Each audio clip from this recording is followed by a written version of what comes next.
அன்பர்களே வணக்கம். நாம் இன்னைக்கு வீடியோ தொகுப்பில் எதை பற்றி பார்க்க போகிறோம் அப்படின்னு வச்சுக்கோங்க. ஒரு அதர்வன மாந்திரீக ஓலைச்சுவடி குறிப்பை பற்றி தான் நம்ம இன்றைக்கி பார்க்க போகிறோம். அதாவது இந்த மாந்திரீக ஓலைச்சுவடி குறிப்பில் எந்த விஷயத்தை பற்றி பார்க்க போகிறோம் அப்படின்னு வச்சுக்கோங்க. நாசப்பிரயோகம் அப்படிங்கிறத சொல்லியிருக்காங்க சுவடிகளில். இந்த நாசப்பிரயோகத்தை பார்த்தீங்கன்னு வச்சுக்கோங்க, சில பேர் கலக பிரயோகம்னு சொல்லுவாங்க, இல்லைன்னா கட்டு பிரயோகம்னு சொல்லுவாங்க, இல்லைன்னா உடப்பு பிரயோகம் அப்படின்னு சொல்லுவாங்க. சரிங்களா? ஒவ்வொருத்தவங்களும் ஒரு மாதிரி சொல்லுவாங்க. சரிங்களா? இந்த நாச பிரயோகத்தை மாந்திரிகத்தில் எதற்காக பயன்படுத்துவாங்க அப்படின்னு வச்சுக்கோங்க.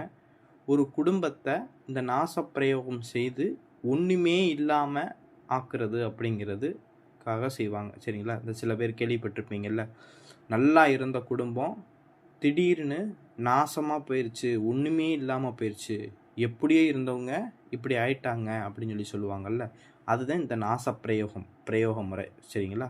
அதனால் இந்த பிரயோக முறையை எக்காரணத்தை கொண்டும் தப்பே பண்ணாத அப்பாவிகள் மேலே எக்காரணத்தை கொண்டு பிரயோகம் பண்ணிடக்கூடாது. சரிங்களா? அதாவது முழுக்க மாந்திரீக ஓலைச்சுவடிகளில் எதிரிகளுடைய பிரயோகம், அதர்வன குறிப்புகள்லாம் இருக்குது. ஒருத்தரை அழிக்கிறது அப்படின்னா, அதாவது தப்பு செய்கிற மனிதர்களை அழிக்கிறதுக்காகத்தான் அதர்வன குருவாக இருந்து சில பேர் கொடுக்குறாங்க நம்மளுக்கு ஓலைச்சுவடிகளில். சரிங்களா? அதனால் அதை நம்ம தவறாக நம்ம என்றைக்கும் அதை பயன்படுத்திக்கிறக்கூடாது. ஓலைச்சுவடி குறிப்புகள்லாம் நம்ம சேர்த்து வைக்கக்கூடிய குறிப்புகள், நம்ம அழிச்சிட்டு போயிடக்கூடாது. அதனால தான் நான் இன்றைக்கி யூடியூப் சேனலில் வெளிப்படையாகவே கொடுக்குறேன்.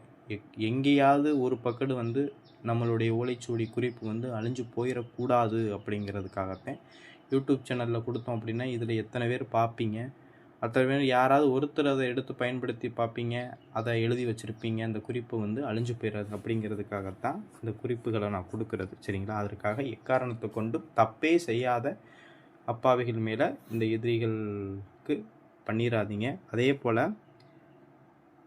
ஒருவரால் நீங்கள் ரொம்ப பாதிப்படைஞ்சிருக்கீங்க, ஒரு எதிரியினால் நீங்கள் ரொம்ப துன்பப்படுறீங்க, எதிரியினால் என்னால் வாழவே முடியல அப்படின்னா இந்த பிரயோகத்தை பண்ணலாம், தப்பே கிடையாது. சரிங்களா? சரி, இந்த ஓலைச்சுவடி குறிப்பை உங்களுக்கு நான் வாட்சி காமிக்கிறேன், அது உங்களுக்கு புரியும்னு நினைக்கிறேன். சரிங்களா? என்ன சொல்லியிருக்காங்க அதர்வன மாந்திரீக ஓலைச்சுவடியில் என்ன சொல்லியிருக்காங்க அப்படின்னா, கேளடா மானுடனுமே கலகமது சிறப்பாய்த்திட மார்க்கமது பகில்வேனே மயானமது சாம்பல் தன்னை திட்டமுடன் மேவிற் கோணமிட்டு நடுநாயகமாக தூம் என்று இலக்கமிட்டு கோணமிதில் சூளம் இட்டு ஓம் தூம் தூமாவது உச்சாடு ஸ்வாக என்று திட்டமுடன் உருவேற்றி சத்ருவின் இருப்பிடம் அது எரிய கோடி கலகமது ஏறுமே அப்படின்னு சொல்லிட்டு மாந்திரீக ஓலைச்சுவடியில் என்ன செஞ்சுருக்காங்கன்னா குருமார் சொல்லியிருக்காங்க.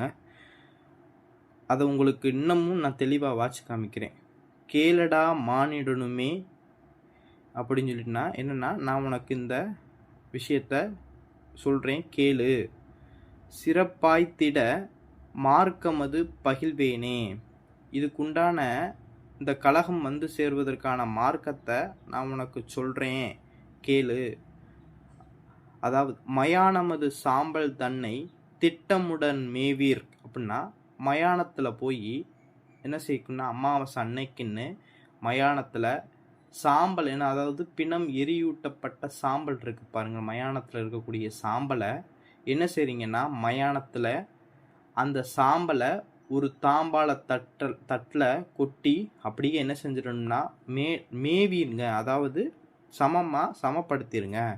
சமப்படுத்திட்டு அந்த மேவி அந்த மயான சாம்பலில் என்ன செய்யுங்கன்னா ஒரு முக்கோணம் போடுங்க. அந்த முக்கோணத்தில் நடு நாயகமாம் தூம் என்று இலக்கமிட்டுனா, அந்த முக்கோணத்துடைய நடுவில் தூம் என்ற அந்த பீஜத்தை போடணுமா. சரிங்களா?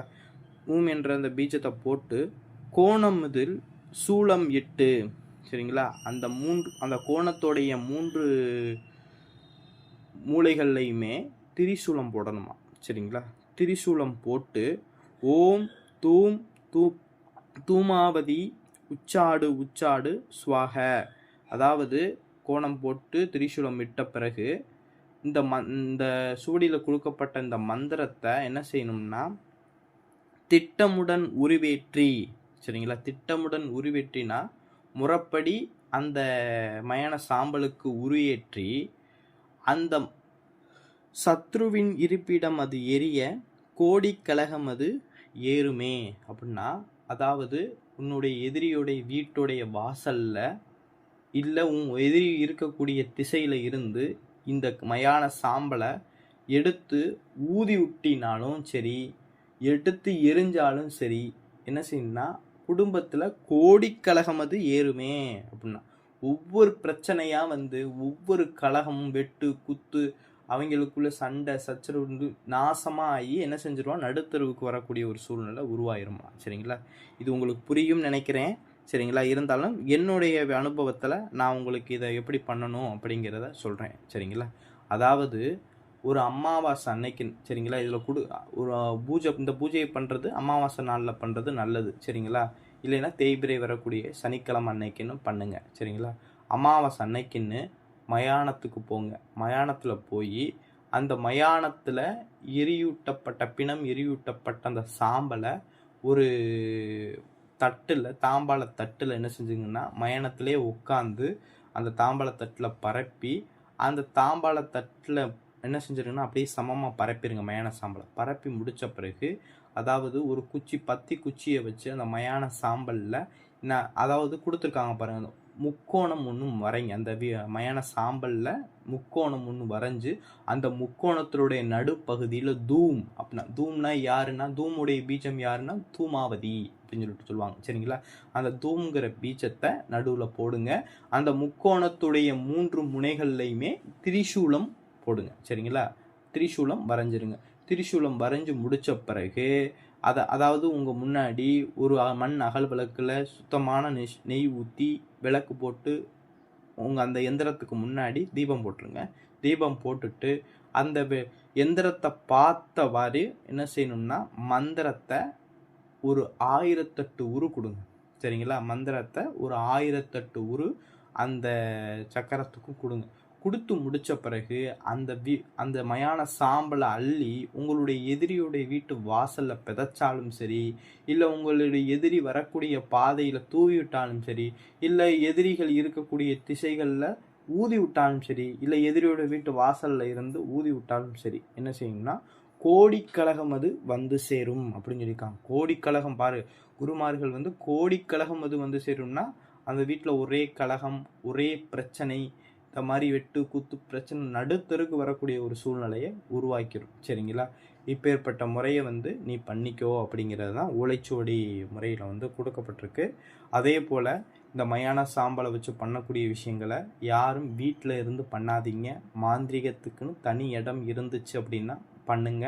வீடுகள்லையோ இல்லை வேறு இடங்கள்ல கோவில்கள்லையோ இது எந்த இடங்கள்லையும் இதை பண்ணக்கூடாது. ஒன்று மயானத்தில் பண்ணலாம், இல்லைனா காடுகளில் பண்ணலாம், இல்லை ஏரி கரைகளில் பண்ணலாம், சரி, இல்லைனா கடல் கரைகளில் பண்ணலாம். இந்த மாதிரி தனிமையான இடங்களில் வச்சு பண்ணணும். சரிங்களா, சும்மா வீட்டில் வச்சு பண்ணக்கூடாது. வீட்டிலலாம் வச்சு பண்ணால் பிரச்சனைகள். அதே போல் உடனே மயான சாம்பல் எடுத்து உடனே பிரயோகம் பண்ணி உடனே இந்த இதை தூவி விட்டுறணும். சரிங்களா, வச்சுருக்கக்கூடாது. சரிங்களா, கையிலலாம் வச்சுருக்கக்கூடாது. அது மாதிரி நம்ம பிரயோகம் பண்ணி முடித்த பிறகு குளிச்சுவிட்டு தான் நம்ம வீட்டுக்குள்ளெல்லாம் போகணும். சரிங்களா, இந்த மாதிரி முறைகளை ஃபாலோ பண்ணிக்கிங்க. சரிங்களா, இந்த மாதிரி வீடியோ பதிவு உங்களுக்கு பிடிச்சிருந்துச்சு அப்படின்னா நம்மளுடைய சிவருத்ர மகாகாளி அருள்வாக்குப்பீடம் சேனல் சப்ஸ்கிரைப் பண்ணாதவங்க சப்ஸ்கிரைப் பண்ணிக்கிங்க. ஏதாவது சந்தேகம், மாந்திரிக விஷயங்களில் சந்தேகம் இருந்துச்சு அப்படின்னா நம்மளை தொடர்பு கொண்டுக்குங்க. மாந்திரிக விஷயங்கள் ஏதாவது செஞ்சு கொடுக்கணும் நம்மள்கிட்ட இந்த கணபதி விஷயம், தெய்வ வசிய எந்திரங்கள், தெய்வ வசிய மைகள், சரிங்களா, தெய்வ வசிய குடுவைகள், சரிங்களா, எதிரிக்கு ஏவல், இந்த மாதிரி செய்வனை, இந்த மாதிரி பிரச்சனைகள் நீக்கிறதுக்கு, சரிங்களா, எதிரி சம்மந்தப்பட்ட பிரச்சனை நீங்கணும் அப்படின்னு நினைக்கிறவங்க, ஏதாவது மாந்திரிக விஷயங்கள் உங்களுக்கு செஞ்சு தரணும்னு நினைக்கிறவங்க நம்மளுடைய ருத்ரகாளி மாந்திரிகத்துக்கு தொடர்பு கொண்டு நம்மளை கேட்டுக்கிறலாம். சரிங்களா, நன்றி, வணக்கம்.